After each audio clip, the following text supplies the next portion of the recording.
Assalamualaikum warahmatullahi wabarakatuh. Perkenalkan, nama saya Fatma Aini, NPM 1824. Di sini saya akan menjelaskan tugas manajemen mutu pelayanan kesehatan tentang pemecahan masalah mutu pelayanan kesehatan. Yang pertama, jelaskan yang dimaksud dengan pemecahan masalah mutu pelayanan kesehatan dan contohnya. Masalah merupakan sesuatu hal yang tidak sesuai harapan. Dengan demikian, masalah mutu pelayanan kesehatan adalah kesenjangan yang terjadi antara harapan dengan kenyataan dari berbagai dimensi mutu layanan kesehatan, termasuk kepuasan pasien, kepuasan petugas kesehatan, dan kepatuhan petugas kesehatan dalam menggunakan standar layanan kesehatan sewaktu memberikan layanan kesehatan kepada pasien.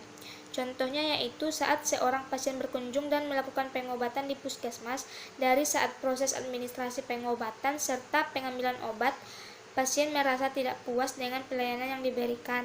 Hal ini terjadi karena kurangnya tanggapan petugas dalam menangani pasien, serta tidak patuhnya petugas dalam menggunakan standar layanan kesehatan.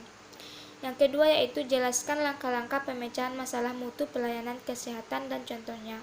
Berdasarkan konsep dasar PDCA terdapat beberapa langkah. Yang pertama yaitu perencanaan atau planning. Didasarkan pada pemilihan prioritas kebijakan, hasil yang diharapkan, dan analisa dari situasi sekarang. Langkah-langkah perencanaan meliputi penentuan masalah dan prioritas masalah, mencari sebab yang paling mungkin, kemudian menyusun langkah perbaikan.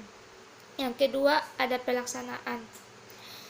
Pelaksanaannya itu dilakukan sesuai rencana. Dalam melaksanakan suatu rencana kegiatan, ada rencana kegiatan yang telah dibuat tersebut tidak atau belum dapat menyelesaikan masalah. Dengan demikian, di dalam pendekatan PDCA perlu dilakukan revisi terhadap rencana kerja hingga pada akhirnya akan diperoleh kegiatan yang tepat. Yang ketiga ada pemeriksaan atau cek. Hasil dari pelaksanaan kemudian diperiksa.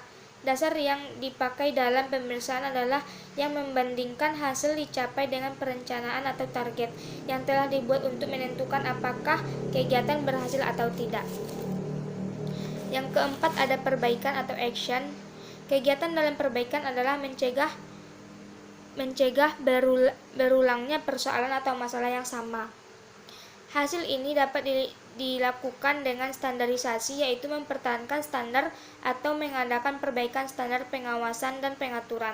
Dengan demikian, PDCA merupakan suatu proses pengendalian dan sekaligus merupakan suatu proses pemecahan masalah serta peningkatan mutu dalam mencapai suatu kemajuan. Contohnya, dilihat dari identifikasi masalah, mengumpulkan semua masalah mutu pelayanan kesehatan melalui curah pendapat. Contohnya, tingkat kesembuhan pengobatan hipertensi yang rendah, dan masalah tersebut dapat diidentifikasi dari fenomena tersebut.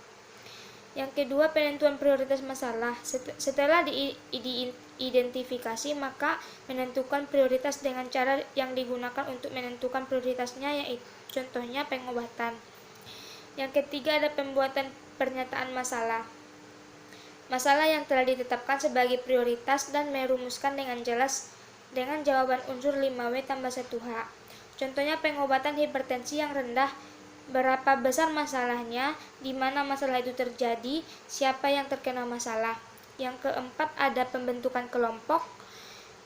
Pembentukan kelompok pemecahan masalah. Anggota kelompok tersebut sebagian dari mereka yang terkena di setiap masalah yang akan dipecahkan. Yang kelima ada pemahaman proses lokasi masalah.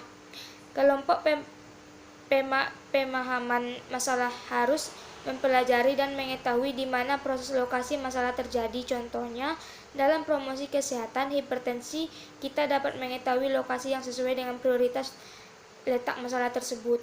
Penentuan penyebab masalah. Dalam menentukan penyebab masalah melalui curah pendapat sebagai alat bantu Fishbone, contohnya hipertensi tersebut, maka dapat ditentukan kerangka dari masalah tersebut dan SDM, material, metode.